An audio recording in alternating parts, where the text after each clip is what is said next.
You checked your bank account this morning. Maybe it was a reflex, the same way you check the weather before your coffee is ready. But you looked, and for just a moment, something tightened in your chest.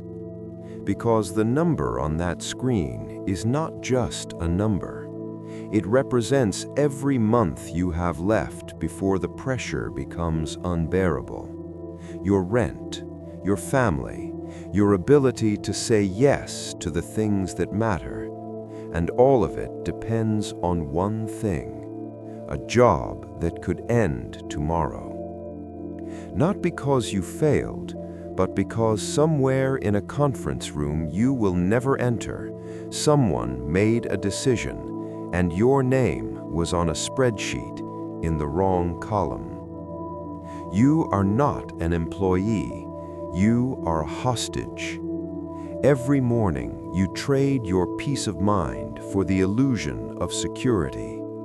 Every restructuring announcement sends a tremor through your nervous system that you have learned carefully not to show. This is the silent terror of modern professional life, and no one names it out loud because everyone is afraid that naming it will make it real.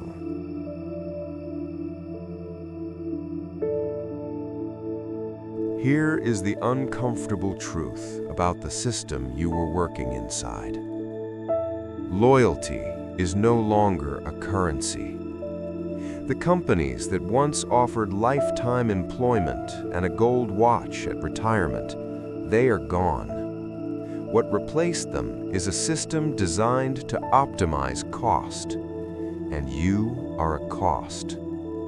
Your value is calculated quarterly, and the algorithm that decides whether your role still makes sense has no record of the late nights you worked, the crises you quietly solved, no capacity for loyalty. And yet, we build our entire identities around our jobs, our titles, our LinkedIn profiles. We introduce ourselves by what we do, not by who we are. We allow a corporation to become the primary source of our self-esteem. And then we are surprised when losing it feels like losing ourselves. I remember a period where I had put everything into a direction I was certain about. And then, without drama, without a big confrontation, it just stopped being available to me. No explanation, no closure. I sat with that for longer than I expected, not because the loss was catastrophic, but because I had not realized how much of my sense of direction had been borrowed from it. The fear is never really about the money. It is about the loss of identity, the loss of the story you have been telling yourself about your own life. But the ancients faced a version of this that was infinitely more brutal, and one of them built a complete philosophical system for surviving it, not in a university, but inside the court of the most dangerous man in Rome.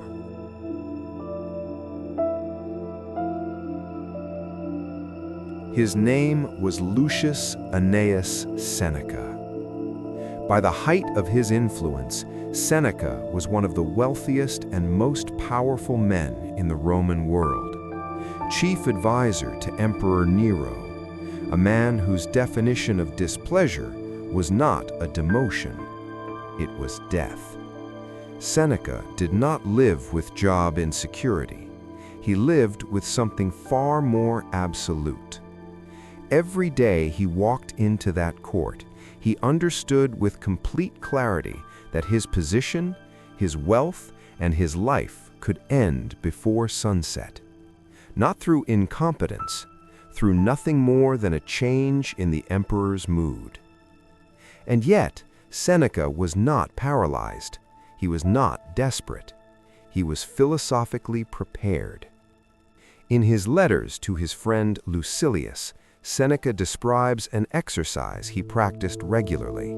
He writes, Set aside a certain number of days during which you shall be content with the scantiest and cheapest fare, with coarse and rough dress, saying to yourself the while, "Is this the condition that I feared?" Read that again. He is not describing poverty as punishment. He is prescribing it as medicine. Deliberately enter the worst-case scenario while you are still safe, so that the threat of it can never hold power over you again. He goes further. In another letter, "It is not the man who has too little that is poor, but the man who hankers after more." This is the diagnosis. Your fear of job loss is not a fear of genuine suffering. It is a fear of losing a standard, of having less than you once had, of the gap between where you are and where you believe you should be. Seneca says that gap is the cage, not the circumstances.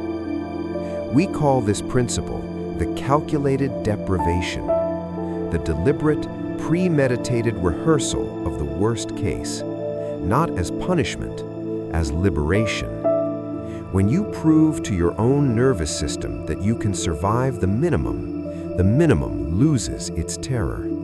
And when the minimum loses its terror, no one can threaten you with it anymore. You become unhostageable.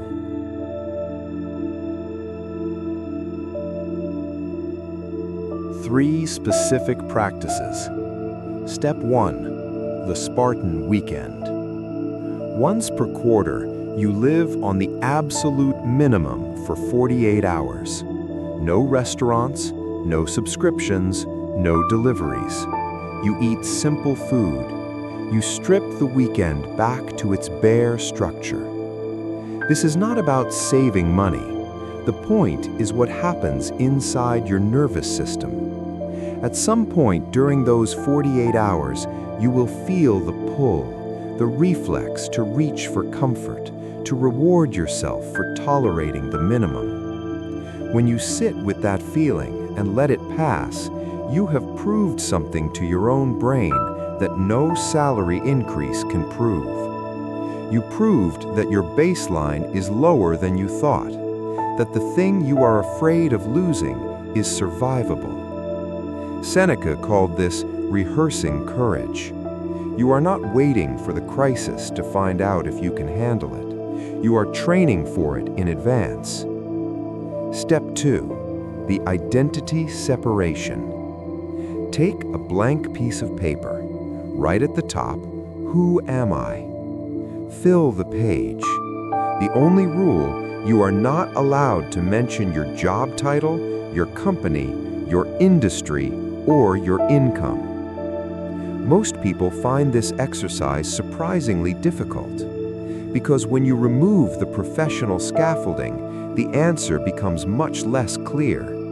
And that lack of clarity is the real vulnerability, not the job market. Seneca was ruthless about this. He wrote, "Retire into yourself as much as possible." He did not mean isolate yourself. He meant know who you are beneath the role, because roles are borrowed. They are assigned by others and removed by others.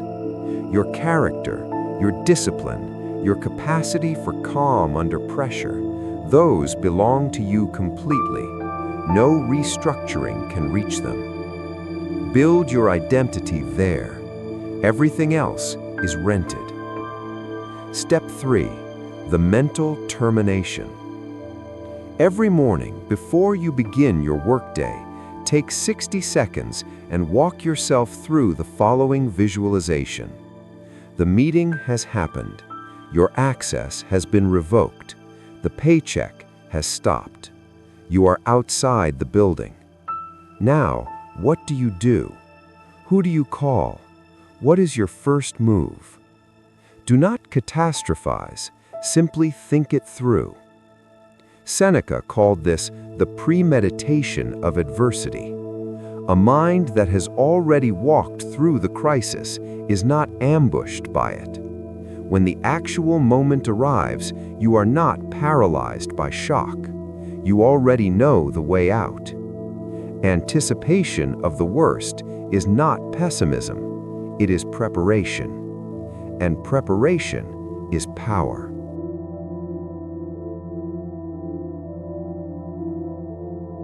Seneca lived through everything he wrote about. He was exiled by one emperor. He served another, who eventually ordered him to die. And when that order came, the accounts that survived tell us that Seneca was calm. Not resigned, not broken, calm. Because he had already done the work. He had already rehearsed the loss. He had already separated his identity from his position, his wealth, and his life in the court of a tyrant.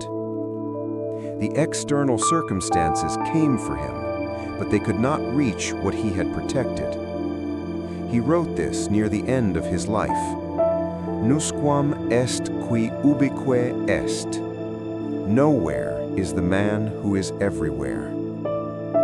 For me, this is about what happens when you let your career fill every room in your life.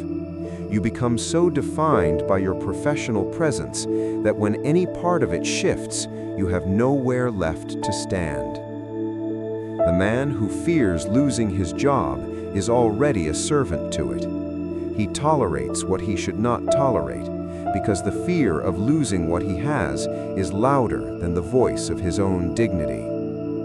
The man who has rehearsed the loss rules his own life. Stop trembling at the shadow of a thing that has not happened. Start building the kind of inner foundation that no external event can destroy. Begin this weekend, 48 hours, the minimum. Prove it to yourself. If this shifted something in how you see your own fear, the next video on the Stoic way to handle the toxic people in your life will show you what to do with that clarity. Watch it now. This is Fortis Anima, ancient wisdom for modern chaos.